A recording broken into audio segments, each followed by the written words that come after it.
All right, we got new center pins and 2-degree leaf spring shims to get that pinion angle, hopefully from 1 degree above driveline angle to either in line or 1 degree below, ideally.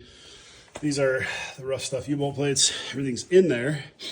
The shocks right here are going to go on in a second. Other shock, other U-bolt plate, new BJ's U-bolts. The hood's down. This thing was leaking fuel. I fucking hate this thing sometimes. First we had like a carb base plate leak, then I had like a throttle shaft leak at the old carb. I put a fuel pressure regulator on it. For some reason it was leaking on the outlet side of the fuel pressure regulator. I changed the hose thinking maybe the hose clamp cut through the hose. That was not the case. Put a new piece of hose in a new hose clamp and it still leaked.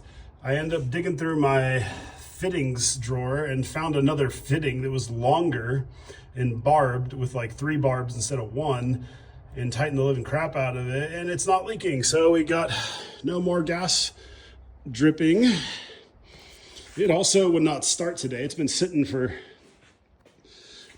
a few weeks now because we went on vacation for a couple days and I didn't drive it for a while. And from sitting, I think the float needle stuck. So not only was it leaking gas, but while it was leaking gas out of that fuel line, it would not start.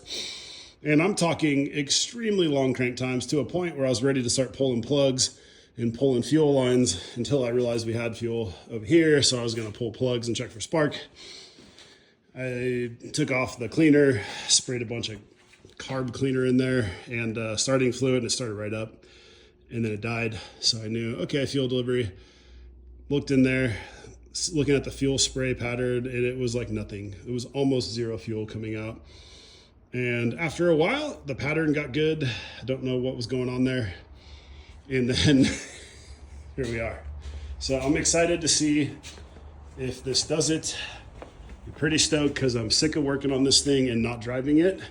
The wrench time to seat time is terrible. It's got to be like 10,000 wrenching hours to like 3 driving hours in the past 8 years. It's embarrassing how bad the wrench time to seat time ratio is on this thing.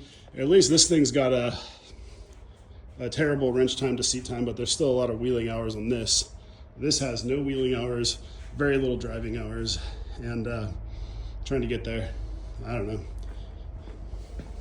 Just need to, from all the shocks, the Wrangler got new rear shocks today too.